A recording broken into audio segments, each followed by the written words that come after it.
Everyone, आज हम पढ़ेंगे क्लास 7th की हिंदी का चैप्टर नंबर 10 खान पान की बदलती आदतें। यह एक लेख है जिसके लेखक हैं गत 2 दशकों में हमारे खान पान की आदतों में बहुत परिवर्तन आया है। यह परिवर्तन कैसा है उस पर इस लेख में विचार किया गया है। पिछले 15-20 वर्षों में हमारी खान पान की आदतों में बहुत बड़ा बदलाव आया है। अब इडली, डोसा, वड़ा, सांभर, रसम केवल दक्षिण भारत तक सीमित नहीं रह गए हैं। अब ये उत्तर भारत में भी खूब खाए जाते हैं। अब ये उत्तर भारत की ढाबा संस्कृति पूरे देश में फैल चुकी है। फास्ट फूड का चलन शहरों के साथ साथ छोटे कस्बों तक जा पहुंचा है। फास्ट फूड में बर्गर, नूडल्स जैसी कई चीज़ें शामिल है।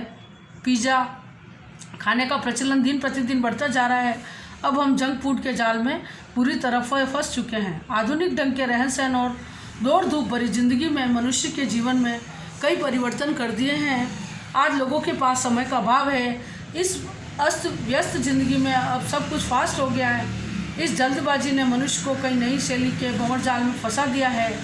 इस परिवर्तन के साथ ही फास्ट फूड हमारी जीवन शैली में आ गया है। इस परिवर्तन को कतई अच्छा नहीं कहा जा सकता। इससे देश का भविष्य, बच्चे अपना स्वास्थ्य चौपट कर रहे हैं। पोषण विशेषज्ञों का कहना है कि फास्ट फूड खाने वाले बच्चे ऐसी बीमारियों के शिकार हो रहे हैं जो बुढ़ापे की बीमारियां समझी जाती थी।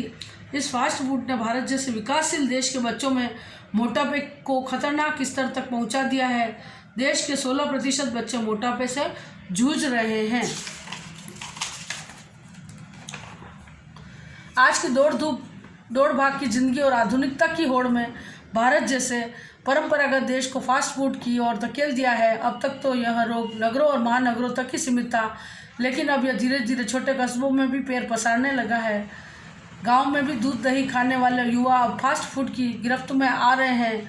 अब गांवों में भी जगह जगह फास्ट फूड की रेहड़ियाँ दिखाई देती है। रेहड़ियाँ मीन्स जो वो बनाते हैं ना छोटे छोटे उस पर कैबिन पे, उनको बोलते हैं रेडिया। विश्व स्वास्थ्य संगठन के अनुसार एक वयस्क पुरुष 2.6 ग्राम ट्रांस फैट हर दिन, जबकि एक वयस्क महिला 2.1 ग्राम और एक 10-12 साल का बच्चा 2.3 ग्राम ट्रांस फैट ग्रहण कर सकता है। एक बच्चा जो बहुत लोकप्रिय फास्ट फूड खाता है वह रोज के ट्रांस फैट का 90% इस्तेमाल कर लेता है।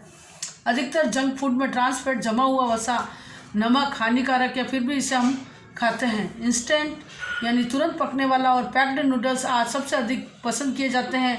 100 ग्राम नूडल्स में 138 कैलोरी होती है जो हृदय रोगों के लिए जिम्मेदार होती है। इसमें मौजूदा मैदा आंतों के लिए हानिकारक है। एक व्यक्ति के लिए एक दिन में 6 ग्राम नमक जरूरी है। नूडल्स नमक की मात्रा को बढ़ाते हैं। फास्ट फूड में पोषक तत्वों का अभाव रहता है। इस प्रकार के खाने में वनस्पति घी का प्रयोग किया हो जाता है। इससे मोटापा बढ़ता है। इनसे खून में कोलेस्ट्रॉल की मात्रा बढ़ जाती है और व्यक्ति मधुमेह, उच्च रक्तचाप, हृदय रोग, गैस, कब्ज आदि पेट रोगों का शिकार बन जाता है। बर्गर व पिज़्ज़ा मैदे से बने होते हैं जो कैलोरी ज़्यादा देते हैं और आसानी से न पचने के कारण कब्ज करते हैं। कोल्ड ड्रिंक्स और आलू के चिप्स के विज्ञापन युवा वर्ग और बच्चों को बहुत प्रभावित करते हैं। 400 डिग्री सेल्सियस की तेज़ आंच पर तले जाने के कारण आलू के वसा अम्लों में अपघटित हो जाते हैं। इससे खून की धमनियों की लचक खत्म हो जाती है।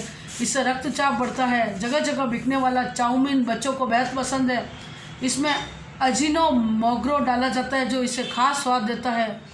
यह धूम्रपान से भी अधिक खतरनाक है। इसका अंदाज़ा इसी से लगाया जाता है कि इसके सेवन से बच्चों की बुद्धि लब्धि स्तर 1 कमज़ोर हो रहा है। वे मानसिक रूप से अशक्त हो सकते हैं। हम अपनी संस्कृति व खान पान को भुलाकर आधुनिकता की दौड़ में ऐसे पदार्थों का सेवन कर रहे हैं जो हमारे स्वास्थ्य को हानि पहुंचा रहे हैं। भारत के परंपरागत फास्ट फूड सत्तू, चिवड़ा, चना, मक्खन और लस्सी, फलों की चाट है। हमारे स्थानीय भोजन अधिक स्वादिष्ट और स्वास्थ्यवर्धक है। अब गुजराती ढोकला, गठिया देश के सभी हिस्सों में स्वाद लेकर खाए जाते हैं। मुंबई में पाव भाजी, मथुरा के पेड़े, आगरा का पेठा नमकीन, काफ़ी समय तक अपनी धूम मचाए रहे हैं। ये सही है कि इनकी गुणवत्ता में अंतर आ गया है। मौसम और ऋतुओं के अनुसार व्यंजन और पकवान घरों में गृहिणियाँ बनाती करती थी। अब इन्हें बनाने की फुर्सत कहाँ रह गई है। कामकाजी महिलाओं के लिए तो तरह तरह के व्यंजन बनाना सचमुच दुस्साध्य है। अब खान पान की एक मिश्रित संस्कृति विकसित हो रही है। हाँ, इसकी कुछ सकारात्मक पक्ष भी है। गृहिणियों और कामकाजी महिलाओं को अब जल्दी तैयार होने वाले विविध व्यंजन बनाने वाली विधियाँ सहज उपलब्ध है। मध्यम वर्गीय समाज के लोगों के दफ्तरों में टिफ़िन कल्चर का प्रचलन बढ़ता जा रहा है। विभिन्न प्रदेशों के विविध व्यंजन उपलब्ध हैं। अब समय की आवश्यकता है कि स्थानीय व्यंजनों का पुनरुद्धार किया जाए। इसे अब एक एथनिक कहकर पुकारने का चलन बढ़ा है। होटलों में भी स्थानीय व्यंजनों को बढ़ावा दिया जा रहा है, पर हम इन्हें 5 सितारा होटल के प्रचारार्थ नहीं छोड़ देना चाहिए। ऐसा ना हो कि ये चीज़ें होटलों में तो मिलती रहे पर घरों और बाज़ारों से गायब हो जाए। अब अच्छी तरह बनाई गई पूड़ियाँ, कचौड़ियाँ, जलेबियाँ बाज़ारों से गायब हो रही है। मौसमी सब्जियों से भरे समोसे अब कहीं ही मिलते हैं।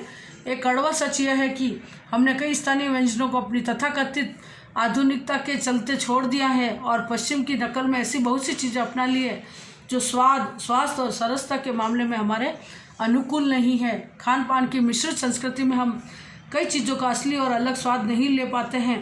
प्रायः लंच और डिनर में ढेर सारी चीज़ें हम अपनी प्लेट में रख लेते हैं, उनका स्वाद गड़मड़ होता जा रहा है। मिश्रित संस्कृति हमें व्यंजनों के चुनाव का अवसर देती है, पर हम उसका लाभ नहीं उठा पाते हैं। कई बार तो हम विपरीत प्रकृति वाले व्यंजन परोस लेते हैं। हमें अपने भोजन के बारे में जागरूक बनने की आवश्यकता है। ठीक है, ये चैप्टर हमको ये शिक्षा दे रहा है कि हमको जंक फूड को छोड़कर और अपना जो स्थानीय भोजन है, जो अपना राजस्थानी खाना है, जो अपन जहाँ रह रहे हैं उस प्रदेश का खाना है, उसको हमको प्रमुखता देनी चाहिए कि हम उसकी बजाय कि हम मैगी और नूडल्स और जंक फूड को प्राथमिकता दे रहे हैं, तो उससे हमारे शरीर में फैटनेस जो है, मोटापा जो है वह बढ़ रहा है और मोटापे से अनेकों बीमारियां होती है और उसमें हृदय रोग विशेष रूप से उत्तरदायी है। तो इस लेख के माध्यम से लेखक ने आपको ये संदेश दिया है, आपको ये चेतावनी दी है कि आप घर की बनी हुई चीज़ों को विशेष प्रमुखता दें और बाज़ार की चीज़ों को कभी कभार खाएं। ठीक है ना? Okay, thank you, have a nice day. अब इस चैप्टर का बुक पार्ट का फ़ोटो, इस बुक पार्ट को मैं फिल करके आपको इसका PDF सेंड करूँगी और कुछ क्वेश्चन आंसर है जिसका भी मैं PDF है जो आपको सेंड करूँगी, वो आपको नोटबुक में उतारना है। क्वेश्चन आंसर आपको नोटबुक में करने हैं ये, और बुक पार्ट आपको बुक पार्ट में फिल करना है हमेशा की तरह।